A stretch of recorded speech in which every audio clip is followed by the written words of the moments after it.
আসসালামু আলাইকুম এভরিওয়ান।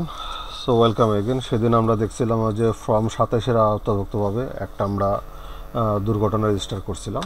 ঠিক আছে, ঠিক কোথায় করছিলাম সেটা কিন্তু দেখা দিয়ে নিট কনসার্ন আওতাভুক্ত করেছিলাম। এখানে ওয়াইচিএসের আওতাভুক্ত ফর্ম 27। এখানে এই দুর্ঘটনাটা আমরা সেদিন আমরা এন্ট্রি করছিলাম। ঠিক আছে, সেটার ফর্মটা আমরা আরেকবার দেখে নিলাম। যিনি আহত হয়েছিলেন তার নাম ছিল হলো গিয়ে সুফিয়া বেগম।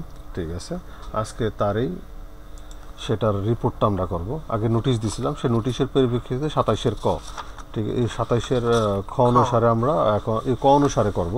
আমরা 27 অনুসারে নোটিশ দিয়েছিলাম, কিন্তু 27-এর খ অনুসারে সেই আমরা একটা রিপোর্ট দাখিল করব। কিন্তু সম্ভবত এতদিন আমরা একটা ভুল করে আসছি। ঠিক আছে, ভুলটা হলো গিয়ে 27-এর ক এগেনস্টে আমাদেরকে দিতে হবে, 27-এর এগেনস্টে দিতে হবে লোকে আমাদের প্রথমে এটার এগেনস্টে আমাদের নোটিশ প্রেরণ করতে হবে, কিন্তু আমরা কোনো সম্ভবত রিপোর্ট দাখিল করতাম না। ঠিক আছে, সো 27-এর খ এগেনস্টে আমাদেরকে এখন রিপোর্ট প্রেরণ করতে হইব, যেটা এতদিন আমরা ভুল করে আসছি। আমরা কখনো এটা পাঠাইতাম না 27-এর খ ফর্মের ভিতরে, এই ক ফর্মের ভিতরে। সো এখন আমরা ওয়াইচিএসের ভিতরে ফর্ম 27-এর ক গেলাম। ঠিক আছে, এখানে আমি নতুন যোগকরণে ক্লিক করলাম। ক্লিক করার পরে সেদিন যেহেতু আমি কয় তারিখ করেছিলাম, 11 তারিখে আমি এন্ট্রিটা দিয়েছিলাম। ঠিক আছে, আজকে হলো গিয়ে 22 তারিখ। 11 তারিখে এন্ট্রি দেওয়ার পরে সেদিন আমি ইনশিওর করি নাই যে কতদিন ছুটি আসলে, কারণ ছুটিটা ইনশিওর তখনই করতে যদি আমার কাছে থাকতো। তখন দেখছিলাম আসলে এটা 3 দিন করা হয়েছিল, আমার যতটুকু মনে পড়ে 3 দিন দেওয়া হয়েছিল রিপোর্টের ভিতরে, কিন্তু রিপোর্টটা করা হয়েছিল 27-এ, কিন্তু রিপোর্টটা করতে হবে 27-এর কয়ের ভিতরে। এখন সে 3 দিনে তাকে ছুটি দেওয়া হয়েছে, কিন্তু আমি ধারণা করছিলাম সে 3 দিনের মধ্যে আসতে পারবে না, তার আরও সময় লাগবে। সো সেটাই হয়েছে। এখন সে আসতে 7 দিন পরে। এখন দেখতে পারতেছি ডাক্তার তাকে 7 দিনে ছুটি দিছে। ঠিক আছে, ফর্মের ভিতরে 8 নম্বর অংশের ভিতরে 8-এর গ এই অংশটার ভিতরে দেখা যাচ্ছে যে তাকে ছুটি দেওয়া হয়েছে হলো গিয়ে 7 দিন। সো আমরা এখান থেকে আমি আগে যে এন্ট্রিটা দিছি 27-এর আন্ডারে সেটাকে সিলেক্ট করলাম। সে এখন একটা আগেই বলছিলাম একটা দুর্ঘটনার পরিপ্রেক্ষিতে একাধিক লোক মানে দুর্ঘটনা কবলিত হতে পারে। এখন যদি যেটি থাকে এটার এগেইনস্টে যতজন লোক হবে তাদের লিস্ট এখানে দেখা যাবে। সো এখানে লিস্ট আছে একজন সুফিয়া বেগম, একাধিক হলে একা আমি প্রত্যেকটার জন্য আলাদা আলাদাভাবে করতে হইতো। মানে 27-এর ক একাধিক ব্যক্তি হলে একাধিকভাবে এটাকে আলাদা রিপোর্টিংয়ে দেখাইতে হইব। ঠিক আছে, আমি সুফিয়া বেগমের নাম সিলেক্ট করলাম। এখন হইতে পারে সুফিয়া বেগম 3 দিন পরে এসে পড়ছে, অন্য আরেকজন আসছে 7 দিন পরে, অন্য আরেকজন 10 দিন পরে। সো ওরকমভাবে আলাদা আলাদাভাবে করতে হইব। যাক, এখন আমি সুফিয়া বেগম নিয়ে কাজ করতেছি। এখান থেকে আমি সিলেক্ট করব যখন প্রথমটা দুর্ঘটনার ধরন। ঠিক আছে, এখানে প্রথম যে ধরনটা আছে 16 ঘন্টার অতিরিক্ত এবং 20 ঘন্টা 20 দিন পর্যন্ত অনুপস্থিতি, আর 20 দিনের প্লাস হলো এটা স্থায়ী এবং মৃত্যু হলে এবং স্থায়ী পূর্ণ দৈহিক অক্ষমতা হলে এটা। যাই হোক, এখন হলো দুর্ঘটনার ফলে আহত ব্যক্তির স্থায়ী দৈহিক অক্ষমতা এরকম কোনো কিছু ঘটে নাই। সো এখান থেকে আমরা কোনোটা সিলেক্ট করব না। দুর্ঘটনার ধরনের শ্রেণী বিভাগ। ঠিক আছে, আমি এখানে দুর্ঘটনার ধরনে আমি কী দেবো, এখানে দিয়ে হলো গিয়ে এখানে কিছু আছে আগুন ব্যক্তি, না এরকম কোনো কিছু নাই। আমি চাইলে এখানে দিতে পারি যেমন ফায়ার ডোর, ফায়ার ডোরে আঘাত সরি, এখন ফায়ার ডোরে আঘাত দিয়ে দিলাম। ঠিক আছে, এখন দুর্ঘটনার সহায়ক বস্তুর শ্রেণী বিভাগ। ঠিক আছে, আমি সেম জিনিসটি আমি এখানে দিয়ে দিই। ঠিক আছে, মানে কিসের সাথে হয়েছে।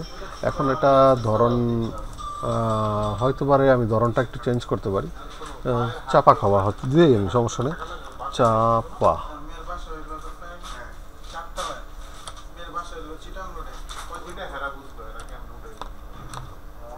আচ্ছা, এটা আমি গ্যাপ রাখি, কারণ যেহেতু এটার মধ্যে মিলতেছে না।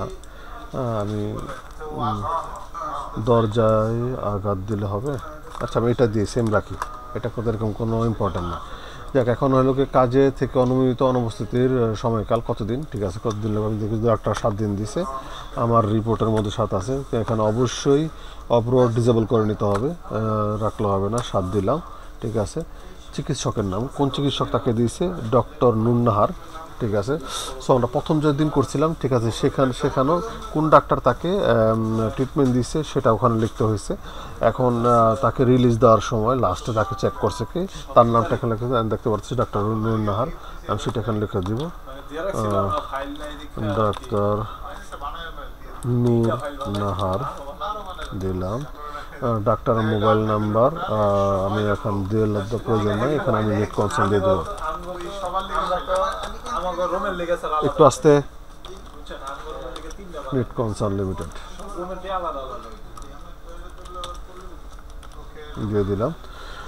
সো আমি খসড়ায় আমি সেভ দিলাম, ঠিক আছে, এটা খসড়া হয়ে গেল। এখন খসড়া সেভ দিলে সুবিধা হলো কি, আমি যদি কোনোটা আগে রাফ করে রাখলাম, যে কোনো সময় চাইলে এটাকে আমি করতে সাবমিট দিতে পারবো। সো এটা যেহেতু আমার কাজ শেষ, আমি এটাকে এখন সাবমিট দিয়ে দেবো। আবার করলাম, ঠিক আছে, খুলে আমি জাস্ট সাবমিট দিয়ে দিব।